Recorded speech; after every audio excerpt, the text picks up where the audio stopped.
네, 복된 또 예배 자리 나오신 우리 모든 청년들을 주님의 이름으로 환영하고 축복합니다. 제가 참 좋아하는 멘트인데 한번 이렇게 인사하고 시작할까요? 옆에 분들에게 함께함이 기쁨입니다.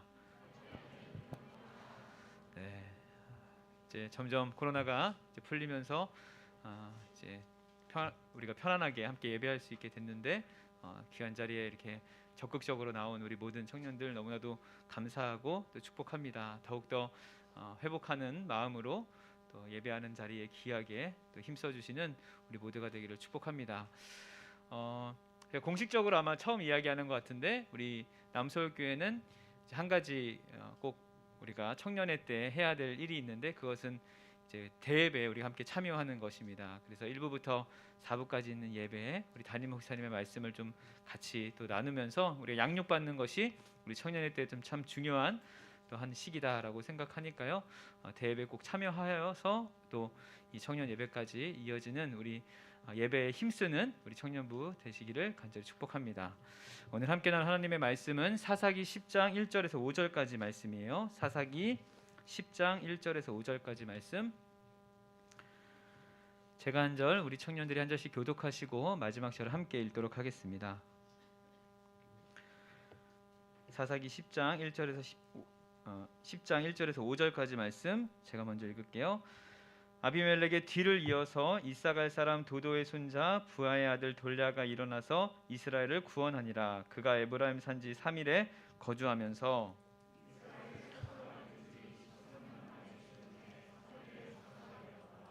그 후에 길르앗 사람의 야일이 일어나서 22년 동안 이스라엘의 사사가 되니라.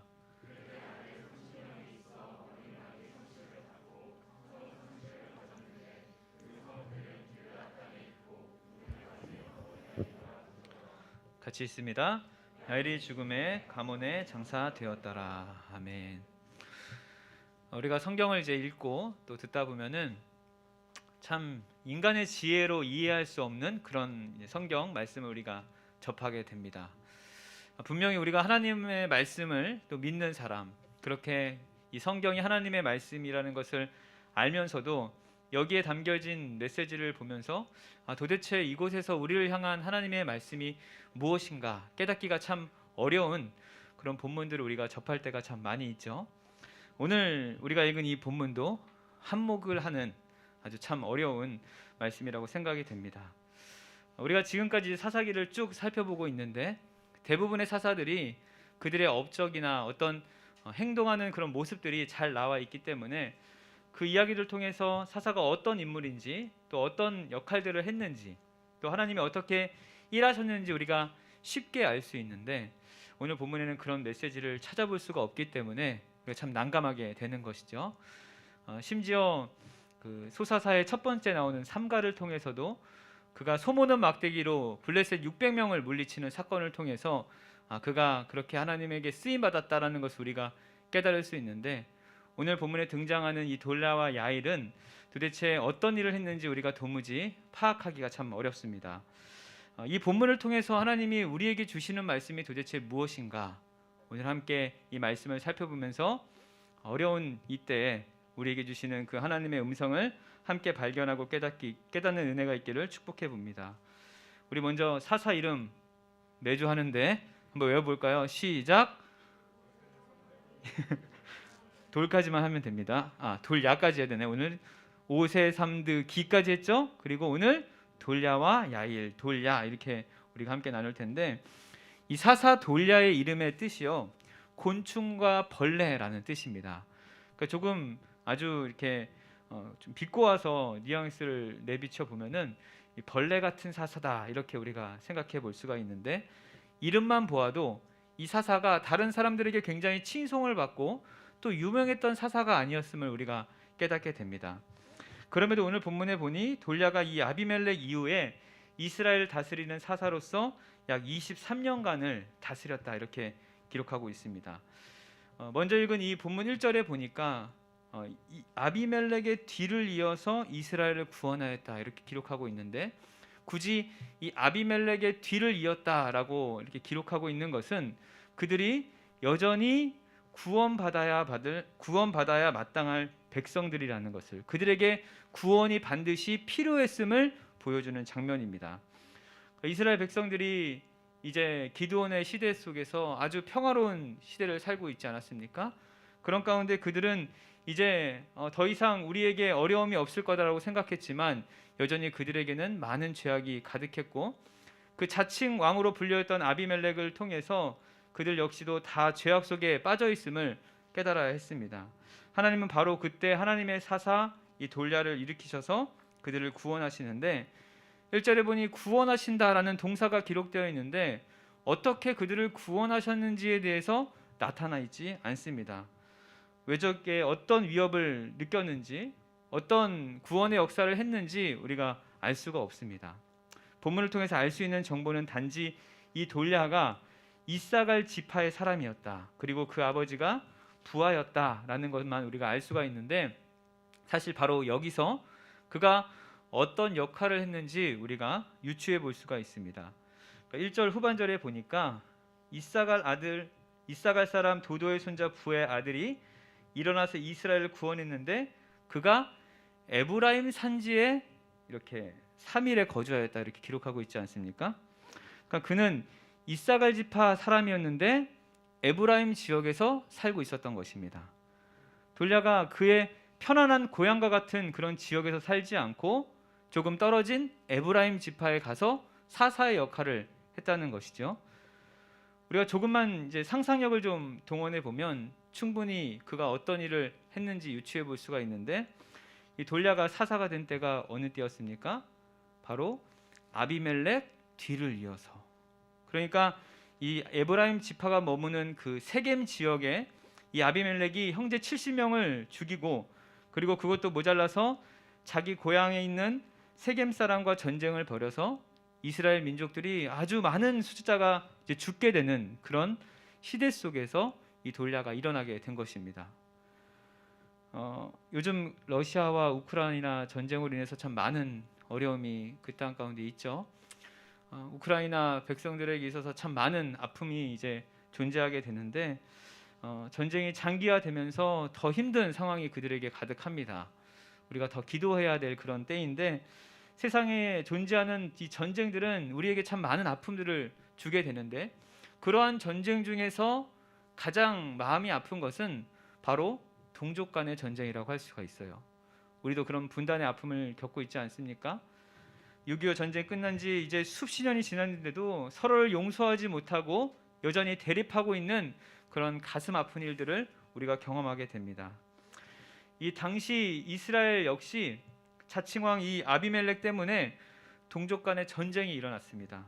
얼마나 많은 원망과 아픔들이 그들에게 가득했을까 상상해 볼 수가 있는데, 바로 그때 이 돌야가 이스라엘 사사로 일어나서 23년간을 그들을 돌보게 되는 것입니다.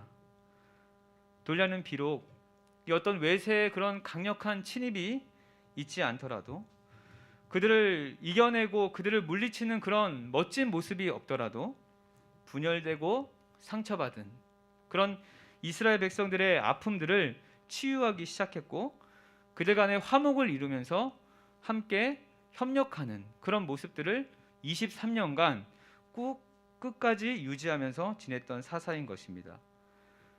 그가 자신의 고향에서 편하게 있지 않았고 에브라임 지역인 이 3일에 거주하면서 다른 사람들을 격려하고 돌보면서 계속적으로 헌신했던 사사가 바로 이 돌야가 아니었을까, 이런 생각을 우리가 해보게 되는 것이죠. 여러분, 혹시 이 마포구에 위치한 그 양아진 외국인 선교사 묘원을 가본 적 있으십니까? 저도 이제 작년 그 전까지 이제 좀 잘 못 가게 됐지만 그 전에도 1년마다 한 번씩 이제 방문하게 되면서 여러 가지 그 선교사님들의 묘원을 돌아보게 되었는데, 그곳은 이제 우리나라에 오셔서 헌신한 외국인의 선교사님들이 이렇게 묻혀 계신 곳입니다. 그 중에도 우리 잘 알고 있는 뭐 연세대학교를 세운 언더우드 선교사님, 또 우리나라 최초의 근대 교육기관이었던 배제학당을 세운 아펜젤러, 아주 이름만 들어도 유명한 선교사님들이 계시지만 그 중에는 이름도 없이 빛도 없이 그냥 조용히 자신에게 맡겨진 일들을 감당하면서 그렇게 하나님의 부르심을 받은 선교사님들이, 수많은 선교사님들이 묻혀 계십니다. 돌야가 바로 그런 사사였어요. 도대체 여섯 번째 사사 돌야가 무슨 일을 했습니까? 라고 물어본다면 딱히 딱 떠오르는 일은 없지만 그는 이스라엘의 분열의 현장 속에서 자신의 역할을 최선을 다해서 신실하게 살았던 바로 그런 사사였습니다. 평소에는 있는지 또 없는지 그렇게 잘 모르지만 그 헌신의 그 크기가 너무 커서 눈에 보이지는 않지만 자신의 역할들을 최선을 다하며 다른 사람들을 위해서 살아가는 자였다는 것입니다. 우리 주변에도 그런 지체들이 참 많지 않습니까? 임원도 아니고 또 마을 목자도 아닌데 옆에 있는 지체들을 토박토박 잘 챙기면서 함께 이렇게 성장하는 그런 지체들을 우리가 보게 됩니다. 우리가 보통 이제 지도자가 되면은 무엇인가 해야만 하는 그런 중압감을 우리가 느끼게 됩니다. 왜 그렇습니까? 다른 사람들이 무엇인가 기대하기 때문이에요. 뭔가 한 것 같은 가시적인 것이 눈에 보이지 않으면 마치 아무것도 하지 않는 것처럼 우리가 생각해 버리기 때문입니다. 하지만 여러분, 뭔가 특별하게 하지 않아도 주님이 맡겨주신 그 일들을 우리가 최선을 다해 감당할 때 우리 하나님은 그것을 기이 보시고 또 축복하여 주실 줄 믿습니다. 우리 복음서에 보면 달란트 비유가 있지 않습니까? 10달란트 받은 사람과 2달란트 받은 사람, 또 1달란트 받은 사람들이 똑같이 칭찬받는 그런 모습들을 보게 됩니다. 1달란트 받은 사람은 악하고 게으른 종아라고 이렇게 비판을 받았지만 10달란트와 2달란트 받은 사람은 똑같이 착하고 충성된 종아, 전혀 그 둘이 다른 칭찬이 있는 것이 아니라 똑같이 칭찬받는 모습을 우리가 보게 됩니다. 여기서 핵심은 우리 하나님은 우리에게 가진 달란트를 비교하여 칭찬하시는 것이 아닙니다. 각자에게 분명히 다른 달란트를 하나님이 허락하여 주셨어요. 여러 가지 사명을 우리에게 각자의 자리에서 베풀어 주셨습니다. 그것을 가지고 하나님은 누가 더 잘했다 칭찬하지 않으시고 똑같이 최선을 다해 주님을 위해 헌신하며 살아가는 자들에게 동일하게 칭찬하여 주십니다. 아마 이 여섯 번째 사사 돌려도요, 그가 가진 사명은 굉장히 작은 것처럼 느껴졌을 거예요. 벌레와 곤충과 같이 작은 것처럼 느껴졌지만 그는 그에게 맡겨진 그 사명을 최선을 다해서 살았습니다. 23년간 그 사사 역할을 최선을 다해서 살았을 때 하나님이 그를 귀히 보시고 충성된 종이라고 이렇게 임명해 주시는 것입니다. 우리는 보통 우리에게 있는 것을 다 보지 못하고 그냥 하나님을 원망하며 살 때가 참 많아요. 하나님, 왜 나에게는 그런 출중한 달란트를 허락하지 않으셨습니까? 나에게는 왜 출중한 그런 역할들을 감당하게 하지 않으셨습니까? 이렇게 생각하게 되는데 오늘 여섯 번째 사사처럼 주어진 달란트를 가지고 최선을 다해 살아갈 때 반드시 아름다운 흔적을 남길 수 있다는 것을 기억하며 살아가는 저와 여러분 되기를 간절히 축복합니다. 그런데 오늘 본문에는 또 한 명의 사사가 등장하는데 우리 본문으로 돌아가서 3절을 같이 한번 읽어보겠습니다. 10장 3절이에요. 같이 읽겠습니다. 시작. 길르앗 사람 야엘이 일어나서 22년 동안 이스라엘의 사사가 되니라. 이스라엘의 일곱 번째 사사는 야일입니다. 그런데 오늘 본문을 자세히 읽어보면은 이 야일은 이전에 사사였던 이 돌야와 조금 차이가 있다는 것을 우리가 발견하게 됩니다. 가장 큰 차이가 무엇입니까? 돌야는 2절로 되어 있는데 야일은 3절로 되어 있어요. 3절과 2절의 차이가 무엇이냐 이렇게 보니까 4절이 특별하게 추가가 되어서 이 야일을 설명하고 있는 것을 보게 됩니다. 먼저 3절을 보면요, 야일이 22년 동안 이스라엘의 사사가 되었다 이렇게 기록하고 있는데 이 구절을 우리말로 조금 직역해 보면 22년 동안 이스라엘을 다스렸다 또는 22년 동안 이스라엘의 의사결정을 도맡았다 이렇게 우리가 번역할 수가 있습니다. 그러니까 이전에 돌야를 설명할 때는 이스라엘을 구원하였다 이렇게 설명하였는데 일곱 번째 사사 야일에 대해서는 그냥 다스렸다. 매우 건조하게, 어떻게 보면 빨리 그냥 그를 설명하고 넘어가고 싶은 그런 이 역사가의 기술자의 마음이 담겨 있는 듯이 굉장히 그를 빨리 기록하고 넘어가려고 하는 모습들을 보게 됩니다.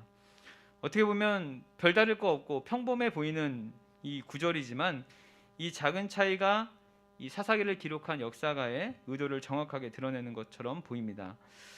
아마도 야일은 비록 이스라엘을 22년 동안 다스렸지만 그 자리에 썩 어울렸던 그런 삶을 살지 않았던 사람이지 않을까, 우리가 이렇게 유추해 볼 수가 있습니다. 아니나 다를까 아까 이야기했듯이 이 4절을 통해서 이 야일이 어떤 일을 했는지를 우리가 확인할 수 있게 되는데, 우리 4절을 우리 같이 한번 다시 읽어보겠습니다. 4절이에요. 시작. 그에게 아들 30명이 있어 어린 낙이 30을 갖고 성읍 30을 가졌는데 그 성읍들은 길르앗 땅에 있고 오늘까지 하본 야일이라 부르더라. 지난주 기억나십니까? 기드온의 끝말이 끝 마무리가 참 안 좋은 것을 우리가 보게 되었습니다. 그에게 아내가 많아서 그를 통해 낳은 아들이 또 처참하게 동족 간의 전쟁을 일으키는 그런 아쉬움을 보게 되는데, 오늘 본문에 보니까 야엘도 기드온과 마찬가지 아들이 많아서 30명이 되었다, 이렇게 기록하고 있습니다. 아들만 30명이었으면 분명히 아내도 많았겠죠. 그런데 오늘 본문은 기드온처럼 그 아내가 많았으므로라는 구절이 없기 때문에 뭐 한두 명의 아내가 많은 아들을 낳지 않았겠습니까? 이렇게 우리가 좀 긍정적으로 그를 바라보려고 해도 그 뒤에 이어지는 그 구절이 그가 굉장히 세속적인 인물이 아니었을까, 이렇게 생각해 보게 됩니다. 야일의 아들들이 나귀를 30마리를 타고 다녔다, 이렇게 기록하고 있죠. 그러니까 한 명당 한 마리를 타고 다니는, 광야에서 고대, 그러니까 광야의 자동차는 나귀와 같았습니다. 그러니까 아들 한 명당 자동차 한 대씩 있는 거예요. 그 집에 아들이 30명 있는데 30명에게 모두 다 한 대씩의 자동차가 있는 거죠. 우리 친구들은 뭐 자동차 한 대 있는 것이 도대체 뭐가 문제입니까? 이렇게 생각해 볼 수가 있는데, 그 다음 구절은 그를 더 세속적인 인물로 표현하고 있습니다. 성읍이 30개였다. 그러니까 아들 한 명당 한 개씩의 성읍을 갖고 있는 것이죠. 그러니까 여호수아에 보면은 여호수아 시대에 이 갓 지파에 속한 백성들이 이제 성읍들을 한 10개씩을 이제 분배받게 됩니다. 시간이 지나면서 인구도 늘고 또 마을도 늘어서 그 성읍이 점점점 늘어났겠지만 성읍이 30개였다라는 것은 그 시간 동안 모든 소유를 이 야일이 다 가져갔다는 것을 우리가 생각해 볼 수가 있습니다. 그러니까 야일이 가진 그 재산은 상상 초월하는 그런 재산이었습니다. 그냥 갓지파 전체가 다 야일의 것이 아니었을까 생각할 정도로 그가 많은 소유를 누리게 되었습니다. 오늘 본문에서 사사 야일을 하나님의 신앙도 좋지만 부자가 된 어떤 그런 축복받은 민족으로 소개하는 것이 아니라, 오히려 이스라엘을 구원한 이 나그네 인생 같은 그 벌레 같은 돌야와 달리 야일에 대해서 그저 다스렸다, 이렇게 슬며시 이야기하면서 야일이 다스렸던 그 시대를 평가절하해 버리는 모습들을 우리가 생각해 보게 됩니다. 아니, 오히려 이 평가절하를 넘어서서 야일의 시대에 권력과 부를 한 손에 잡고 아버지의 후광을 받아서 오히려 더 호의호식하는 그런 이 야일의 자녀들의 모습을 폭로하고 있는, 그렇게 질타하고 있는 본문이다라고 할 수가 있습니다. 그래서 4절의 마지막에 보니까 그들은 그렇게 자신의 권력을 가지고 하본 야일이다, 이렇게 불렀는데, 하본 야일은 바로 야일의 마을이다라는 뜻입니다. 그들은 그렇게 자신의 성읍을 만들어가기 시작했다는 것입니다. 야일의 이름의 뜻이 무엇인지 아십니까? 하나님의 빛을 비추어라 라는 뜻을 가지고 있습니다. 야일은 하나님의 빛을 비추는 것이 아니라 자기 자신과 자기 가족과 자기들의 모든 것들을 비추기 위해 최선을 다해 살아갔다는 것이죠. 그렇게 그는 흔적을 남겼습니다. 사랑하는 여러분, 여러분들은 인생의 끝에 어떤 흔적을 남기시겠습니까? 사람은 반드시 흔적을 남기게 됩니다. 사람이 머물고 간 자리는 반드시 작은 흔적이든 큰 흔적이든 반드시 남게 되어 있죠. 어제 결혼식을 다녀왔는데 결혼식 후에는 꽃가루와 그런 아름다운 모습이 남아 있습니다. 또 군인들이 열심히 훈련을 하고 난 자리에는 트럭 바퀴 자국이나 텐트 친 자리가 남아 있게 됩니다. 또 우리가 어딘가 놀러 가서 하루 이틀 재밌게 놀다 보면 반드시 쓰레기가 이제 존재하게 되죠. 우리 인생도 마찬가지입니다. 어떤 사람은 추악한 행실의 흔적이 남아 있고 또 어떤 사람은 자랑스럽고 고귀한 흔적이 반드시 남아 있게 됩니다. 우리가 잘 알고 있듯이 구한말 매국노 이완용은 지금까지 비참하고 더러운 이름으로 남아 있지만 자신의 한 몸을 바쳐서 국가를 구했던 안중근은 안중근 의사라는 이름을 남겼습니다. 우리도 언젠간 이 땅을 떠나가야 할 텐데 여러분 어떤 흔적을 남기시겠습니까?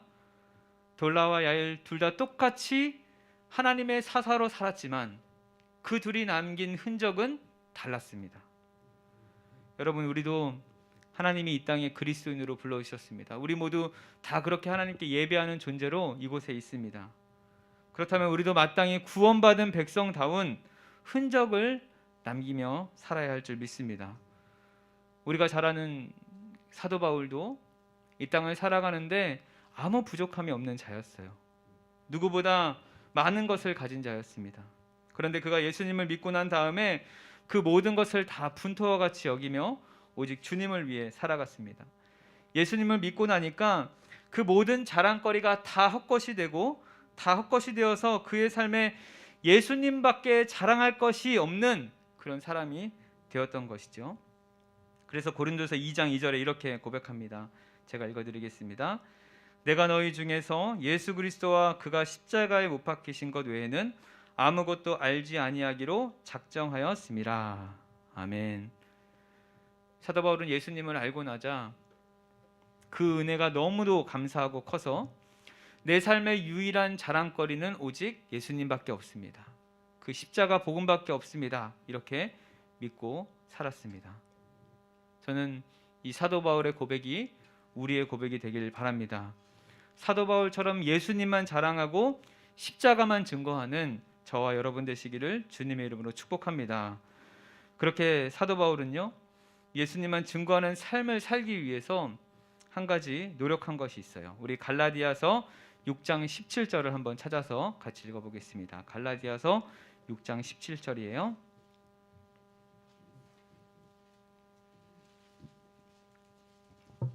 갈라디아서 6장 17절 같이 읽습니다. 시작.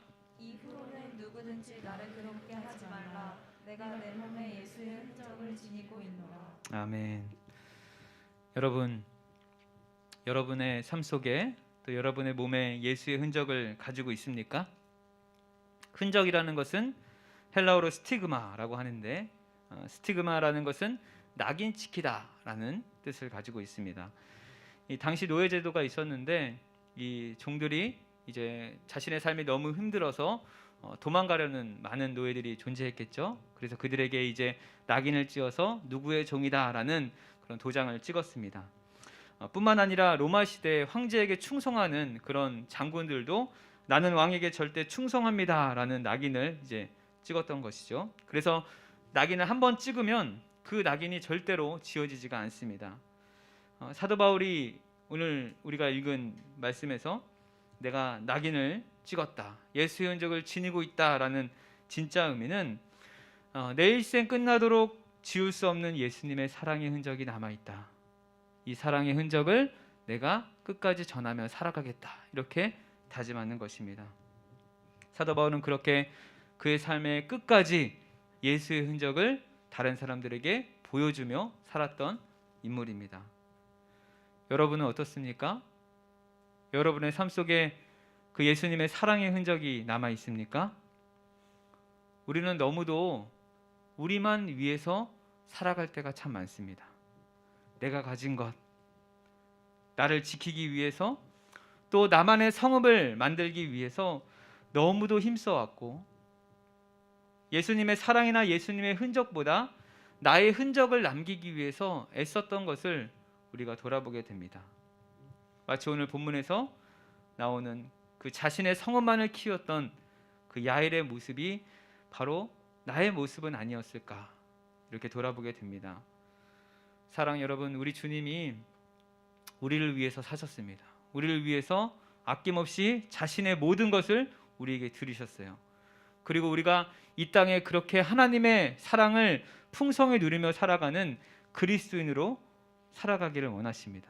비록 연약한 인생일지라도 하나님이 우리에게 맡겨진 그 작은 사명들을 함께 하나하나 발견하면서 살아가기를 원하고 계십니다. 벌레같이 작은 그 돌려도 하나님이 사사로 세우셔서 그에게 아름다운 흔적을 남겨주셨듯이 우리도 이 땅에 맡겨진 그 작은 사명을 기억하며 하나님 앞에 신실하게 살아갈 때 아름다운 예수 그리스도의 흔적이 남아 있을 줄 믿습니다.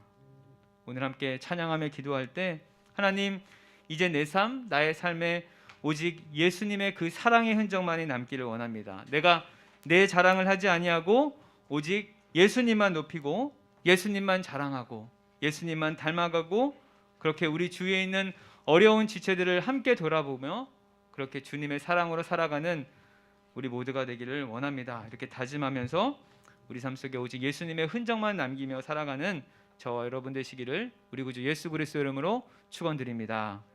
우리 같이 한번 찬양할까요? 우리 주의